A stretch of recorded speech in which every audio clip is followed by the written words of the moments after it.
한국형 초전도체 LK99 이게 발표됐잖아요.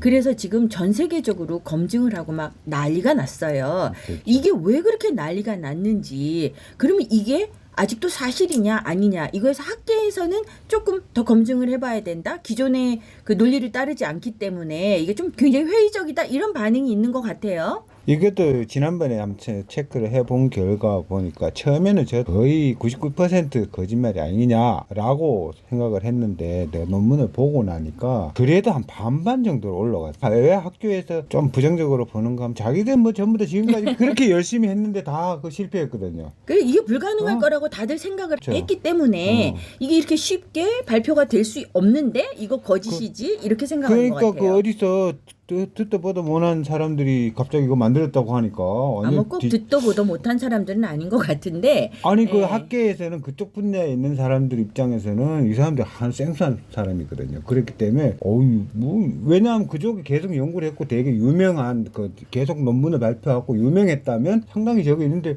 갑자기 논문을 발표해갖고 이게 뭐 무슨 얘기야 하고면서 깜짝 놀라면서 아니지라고 이런 식으로 되지 않나요? 그렇지만 저는 반반 정도로 보고 있어요. 그러면 이게 사실 진실로 밝혀지면 세상이 어떻게 바뀔까?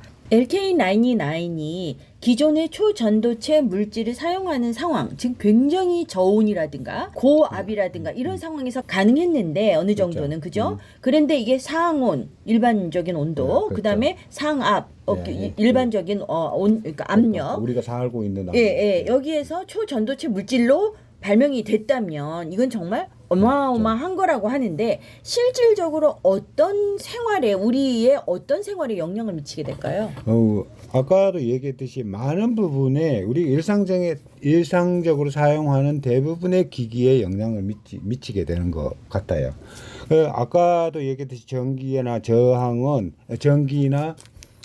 그 자기는 서로 이렇게 왔다리 갔다리 바꿀 수가 있기 때문에 먼저 이 중요한 기기들을 보면 자기장을 사용하는 기기들이 있어요. 이 자기장을 사용하는 기기들이 소형화되고 성능이 좋아지고 가격이 하락하게 돼 있어요. 제일 먼저 우리 머릿속에 떠오르는 게 MRI라고 얘기하죠. MRI는 이게 몸에 초강력 자기장을 만들어야 돼요. 그래서 몸에 있는 프로톤들이 미세 자기장에 따라 반영되는 거를 콜렉트 해갖고 그 그레이디언트 코일이 감지를 해서 그걸 분석하면 우리 장기가 어떻게 되는 건지를 알게 돼요. 그래서 1.5 테슬라 정도의 자장을 가지고 있는 MRI는 약 4.5톤 정도 든다고 얘기를 하고 있고 3테슬라 정도는 7.5톤 정도. 여기 보면 이게 자기장을 만드는 건데 여기에 대부분은 이 초전도체를 사용하기 위해서 이 기기가 이렇게 커지는 거예요. 이게 그냥 쪼만해지는 거예요. 아주 쪼만하게 만들 수 있다는 거예요. 그래서 기계가 아주 작아지고 현재 200만 불 정도 된다고 하는데, 그래서 MRI 한번 찍으려면 가격이 비싼 거군요. 그렇죠. 근데 이게 반갑은 뭐예요? 뭐 한 5분의 1 정도 이하로 떨어질 가능성이 있어요. 5분의 1도 안 될 거예요, 아마. 그래서 정기 검전의 MRI를 사용할 수 있지 엑스레이 않나. 찍듯이 그렇게 그렇죠. 쉽게 할 수 있겠죠. 예. 두 번째 중요한 거는 뭐 입자 가속기라고 하는데 이건 연구하는 분들이 많이 저거 하는데 엄청 크죠.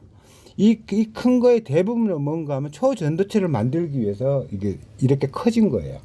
근데 이게 쪼만해지면 실제로 비용이 그렇게 안 돼요. 이거 엄청 크거든요. 이게 누구나 이제 입자 가속기를 사용해갖고 연구할 수 있는 시대가 오지 않나. 그리고 우리가 많이 알고 있는 자기 부상 열차 메갈레브, 이거는 초전도체의 그 다이언 마그네티즘이라고 그러는데 이 다이언 마그네티즘을 사용해서 열차가 공중에 떠요. 이게 자기 부양을 하잖아요. 이렇게 그 초전도체가 있으면 이게 초전도체 LK99이 있으면 요게 부양을 하잖아요. 공중 부양을 하잖아요. 요게. 그러면 그 원리를 사용해서 요거 띄워요. 요 보면 바퀴가 없어요. 여기에. 바퀴 없는 열차 시대가 되는 시대. 그러면 이 밑에 선로는 자석?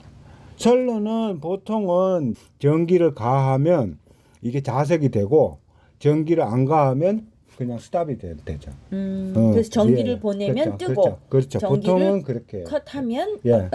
아니면 여기에 그 굉장히 강한 자석을 사용할 수 있는데 그거는 어떤 식으로 구현하는지에 따라서 좀 다를 수 있어요. 그 다음에 우리가 중요하게 생각하고 있는 양자 컴퓨터, 퀀텀 컴퓨터라고 하는데 여기서도 초전도체가 어떻게 사용하는가 하면 수소 원자를 안정적인 상태로 계속 유지하는 게 가장 중요해요. 이게 그러기 위해서는 강력한 자기장이 필요해요.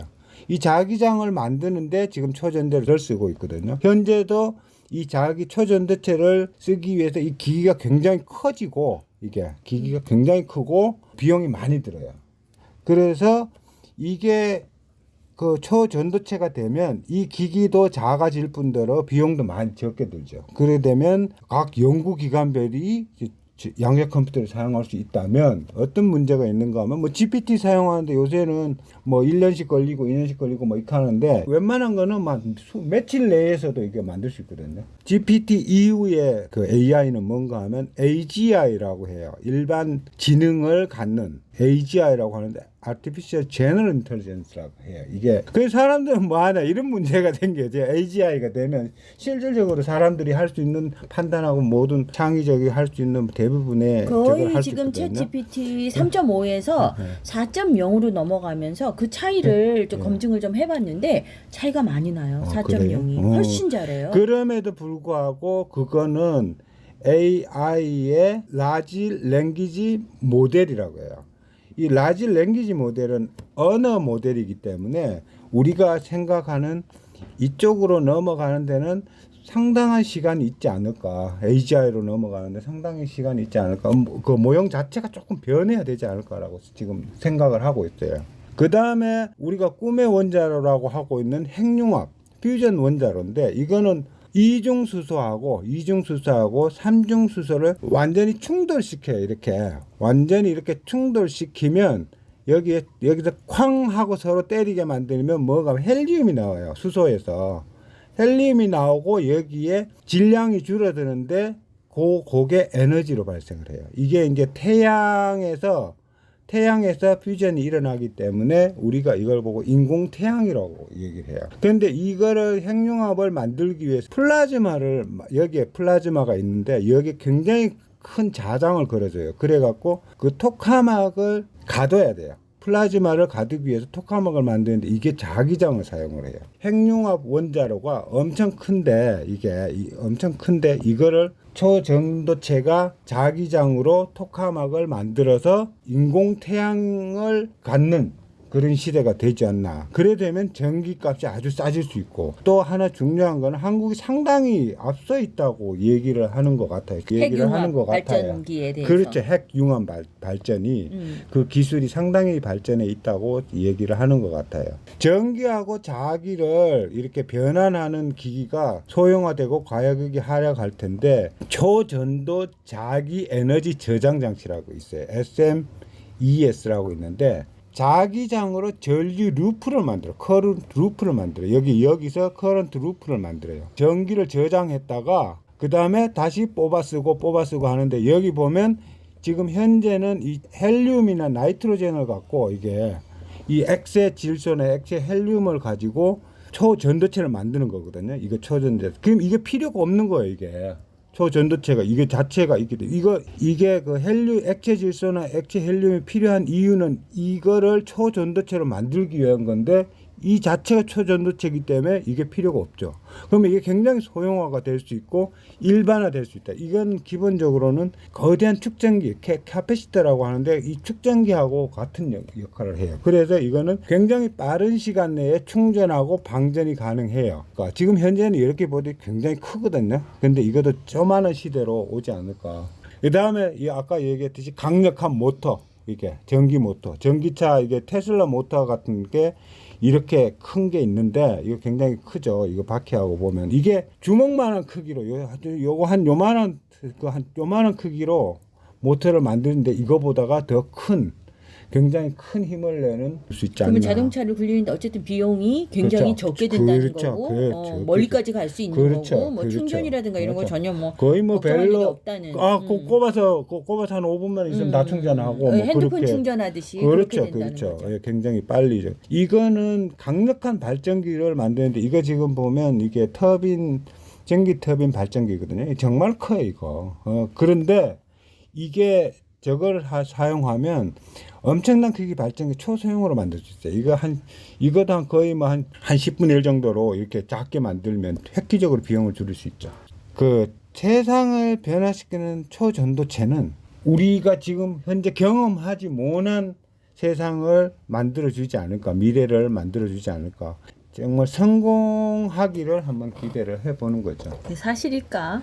일부분의 특성이 있다 해도 예를 들어서 그게 완벽한 초전도체가 아니라 해도 상당 부분의 그 산업화가 된다면 포지티브한 큰 영향을 미치지 의미가 않을까. 있다. 뭐 검증이 되지 그렇죠. 않을까? 그렇게 어려운 그렇지. 개념이 그렇죠. 아닌 저 것 같아서요. 한 1, 2주 내에 검증될 거라고 봐요. 1, 2주 내에는 그런 것 같고 적어도 뭐 몇 달 안에는 1, 2주 내에 가능할 거로 보여져요.